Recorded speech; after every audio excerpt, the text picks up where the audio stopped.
Bonjour à vous communauté, mon nom est Yves Lantier et bienvenue en résumé. Aujourd'hui communauté, j'ai décidé de faire quelque chose un petit peu différent, c'est-à-dire que je vais vous parler d'un sujet qui est un sujet vraiment uniquement national, qui n'a pas vraiment d'écho au niveau des médias internationaux, mais que je trouve ça vraiment dommage qu'il n'y ait pas d'écho au niveau des médias internationaux parce qu'il y a un petit quelque chose de révolutionnaire là-dedans et c'est la raison pour laquelle je voulais absolument vous en parler. Aujourd'hui communauté, je veux vous parler d'une initiative qui s'appelle l'initiative Monnaie Pleine. C'est une initiative populaire qui va être proposée à la population suisse par le biais d'un référendum parce que oui, en Suisse, on semble croire que la population a le droit de parole au niveau politique, ce qui n'est pas vraiment le cas ici au Canada, mais ça c'est un autre sujet. Alors le peuple suisse devra s'exprimer le 10 juin prochain à savoir est-ce qu'ils veulent oui ou non de l'initiative Monnaie Pleine qui consiste en gros à ce que la banque centrale du pays, c'est-à-dire la Banque nationale suisse, émette 100% de la monnaie. Alors là, ce que je trouve de vraiment très intéressant là-dedans, c'est que ça serait un changement vraiment très important au niveau du système monétaire suisse et ça pourrait avoir une répercussion parce que veux pas quand tu as des précurseurs en quelque part, si ça fonctionne, ça peut avoir des répercussions au niveau international. Alors si la Suisse fait ça, ben effectivement, il se pourrait que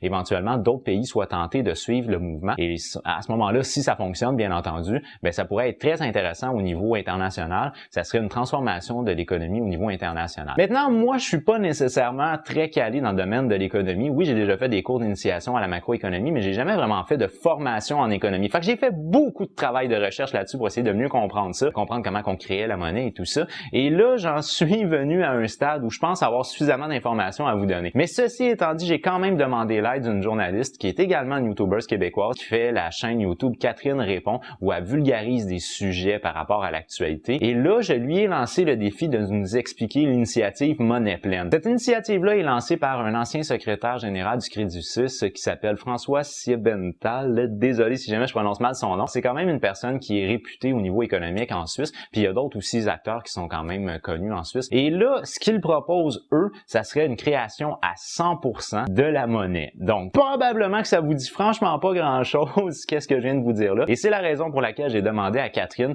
de nous expliquer dans un segment vidéo de moins de 5 minutes en quoi consistait exactement l'initiative Monnaie Pleine. Salut communauté, je m'appelle Catherine Contant, je suis journaliste et ma spécialité sur YouTube, c'est de répondre aux questions des gens en vulgarisant des sujets d'actualité. Et c'est ce que je vais tenter de faire aujourd'hui avec l'initiative Monnaie Pleine. Le but de cette initiative-là, c'est de faire en sorte que la Banque nationale suisse, qui est la banque centrale du pays, soit la seule qui puisse créer de la monnaie.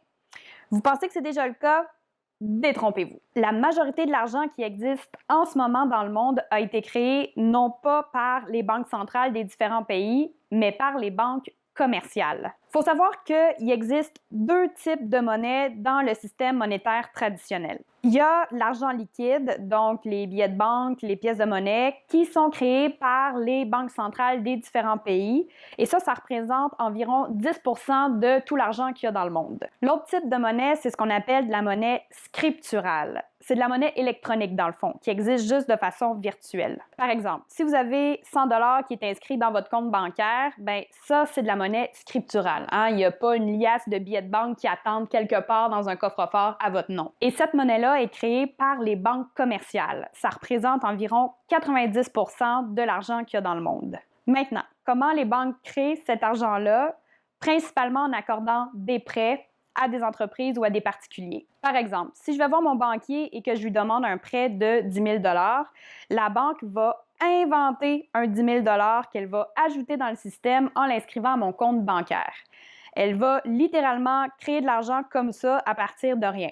Oui, vous avez bien compris, la banque me prête de l'argent qu'elle n'a pas. En fait, ce 10 000 $-là n'existait même pas avant que je demande mon prêt. Et le jour où je vais rembourser ce prêt-là de 10 000 $, avec intérêt bien entendu, faut bien que la banque se fasse de l'argent quelque part, eh bien, ça va détruire en quelque sorte le 10 000 $ que la banque avait créé au départ. Oui, je sais que ça fait un peu weird, mais c'est vraiment comme ça que notre système fonctionne. Tant que les prêts sont remboursés et que la majorité des transactions se font de façon électronique, le système fonctionne quand même assez bien. Mais, vous l'aurez deviné, si seulement 10% de l'argent existe sous forme liquide, donc sous forme de billets de banque ou de pièces de monnaie, si du jour au lendemain, tout le monde décide de retirer son argent qui est placé à la banque, ben c'est sûr qu'il n'y aurait pas assez de liquide pour payer tout le monde. Et c'est un peu ça qui est arrivé en 2008 quand il y a eu la grosse crise financière qui a touché de nombreux pays dans le monde, dont les États-Unis, dont la Suisse.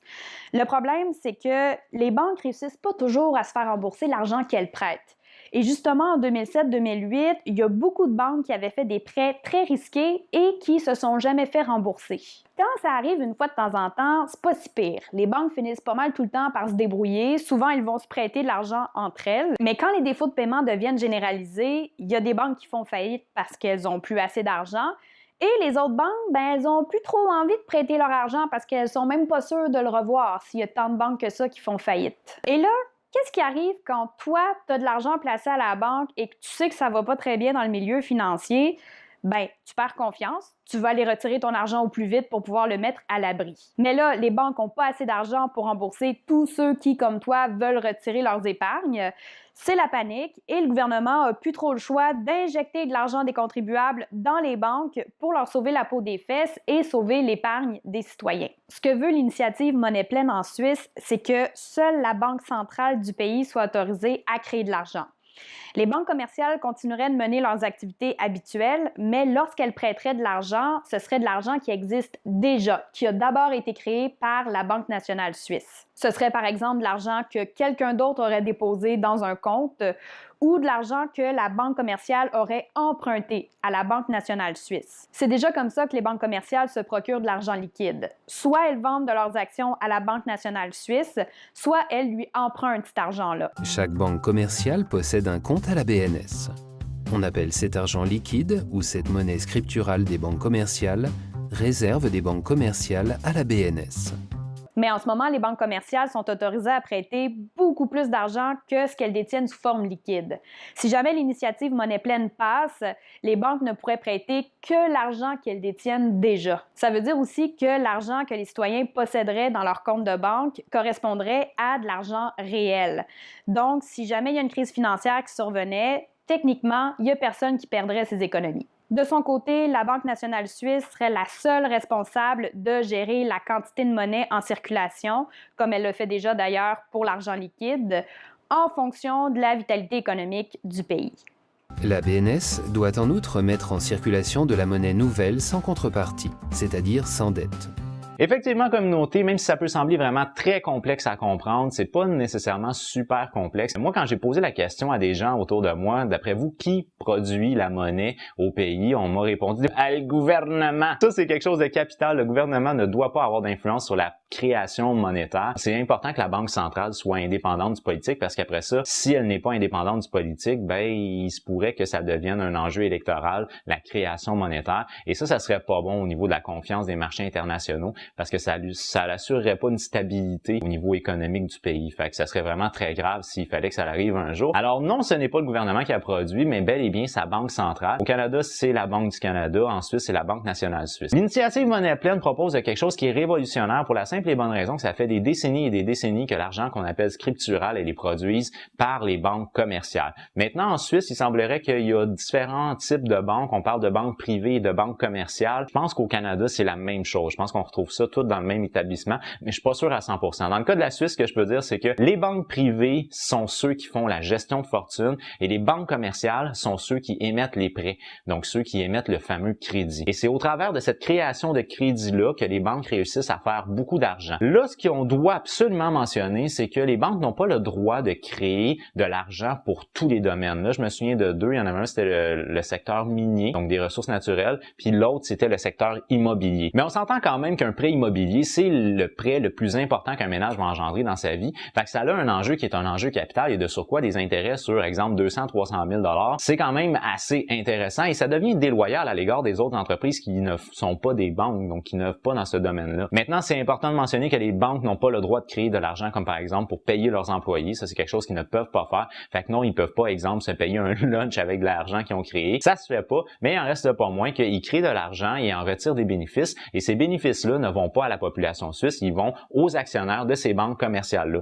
Et c'est ça qu'on tente d'anéantir, qu'on tente de combattre avec l'initiative Monnaie pleine. Il existe actuellement en Suisse des règles qu'on appelle des règles prudentielles, je crois, mais c'est des règles qui, semble-t-il, ne sont pas obligatoires. Ça a l'air que c'est proposé proposé, mais non obligatoire. On parle qu'en ce moment, en Suisse, une banque doit avoir un minimum de 5% d'actifs, c'est-à-dire qu'ils doivent posséder de l'argent plein à un minimum de 5%, puis après ça, le 95% autre de la monnaie qu'ils ont peut être de la monnaie scripturale, donc qui n'existe pas concrètement, qui a été créée, mais ils doivent avoir un minimum de 5% d'actifs. Alors, c'est quand même un très, très petit montant. Si advienne un jour qu'on a une monnaie pleine, ben ça voudrait dire que 100% de la monnaie qui est sur le marché, elle est assurée par la Banque nationale suisse. Donc, à ce moment-là, l'argent ne devrait pas perdre beaucoup de valeur. La stabilité économique devrait être assez intéressante aussi parce qu'elle va pas fluctuer selon les différentes tendances puis des mauvais investissements des banques. Fait à ce niveau-là, je pense qu'on a des points qui sont des points vraiment très intéressants et de surcroît, le bénéfice de la création monétaire, donc les profits qui sont engendrés par, vont revenir à la Banque nationale suisse et à ce moment-là, la Banque nationale suisse s'engagerait à remettre ces bénéfices-là à ce que eux appellent les cantons, ça serait l'équivalent pour nous de nos provinces au Canada, donc au gouvernement fédéral et au canton. Donc, en gros, l'argent reviendrait aux Suisses et elle serait réinvestie dans la société. À ce niveau-là, je pense que c'est des points qui sont très intéressants. De l'autre côté, on a quand même des critiques qui sont assez fortes. Puis dans le lot des critiques que moi j'ai retenu entre autres les pressions politiques parce que si c'est 100% de la monnaie en Suisse qui est créée par la Banque nationale suisse, ça voudrait dire qu'il y a un seul lieu où on peut retrouver la création monétaire en Suisse. Alors, plus qu'on concentre un pouvoir et généralement plus qu'il y a de rapaces qui se ramassent alentour de ça, fait que ça peut être très problématique et entre autres, celui qui est en ce moment le directeur de la Banque nationale suisse a très peur à ça, c'est-à-dire d'avoir des pressions beaucoup trop importantes des politiques sur son institution, alors que l'institution doit absolument rester indépendante du politique. Et ça, je pense que c'est un point que, oui, effectivement, il y a des fortes chances que ça arrive. Plus que le pouvoir est dilué, plus que c'est difficile de faire des pressions très, très fortes et de le contrôler. Donc, à ce moment-là, sur ce point de vue-là, je pense que c'est quand même une critique assez intéressante. De surcroît, ben, on a également des critiques par rapport au fait que ça coûterait plus cher aux consommateurs parce que là, à ce moment-là, les banques n'auraient pas autant de monnaie qu'il y en avait par le passé. Ils seraient limités dans leur monnaie et également, il y aurait des prêts qui seraient refusés probablement parce qu'ils seraient considérés comme étant trop risqués. À ce moment-là, les banques, vu qu'ils sont limités dans leurs réserves de monnaie, ben ils feraient pas ces prêts risqués-là. Est-ce que c'est quelque chose de mauvais? Écoutez, ça arrive des fois que des prêts risqués vont payer, mais souvent, ils payeront pas. Fait que je pense que d'une certaine manière, ça serait peut-être aussi de responsabiliser un peu plus les banques. Maintenant, je connais pas l'attitude des banques commerciales en Suisse, je connais un peu celle aux États-Unis. Et ce que je peux vous dire aux États-Unis, c'est qu'ils prennent souvent des très gros risques et c'est souvent ce qui cause la perte des banques d'ailleurs. Ils vont investir dans des domaines qu'ils pensent qu'ils vont monter en flèche. Finalement, ça monte pas du tout. Fait que tout l'argent qu'ils ont investi, ils vont la perdre. Fait que moi, je pense que sur un certain point de vue, ça pourrait stabiliser le système économique en Suisse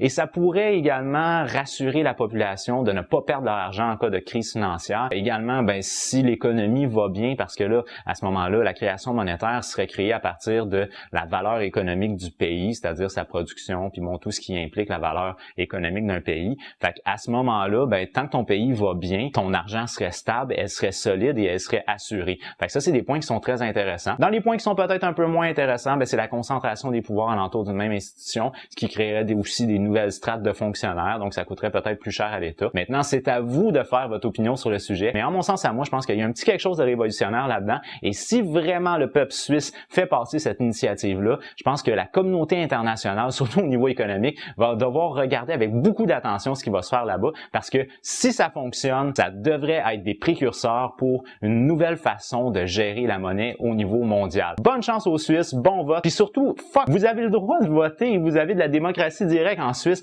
fait que déplacez-vous, allez voter, peu importe pourquoi vous votez, mais participez parce qu'il y a d'autres pays comme chez nous où le peuple ferme sa gueule pendant 4 ans parce que on n'a pas de moyen de s'exprimer pendant 4 ans. Sur cette communauté, pour moi, c'est déjà tout. Je vous remercie beaucoup d'avoir regardé ma vidéo. Si vous l'avez aimé, n'oubliez pas d'y donner un petit j'aime. Si vous l'avez vraiment aimé et que vous vous sentez interpellé, ben partagez-le. Question de partager les connaissances que vous avez acquises. Moi, je vous donne rendez-vous sur ma prochaine vidéo, mais d'ici là, je vous dis, j'ai déjà hâte de vous voir. Ah ouais! Bye!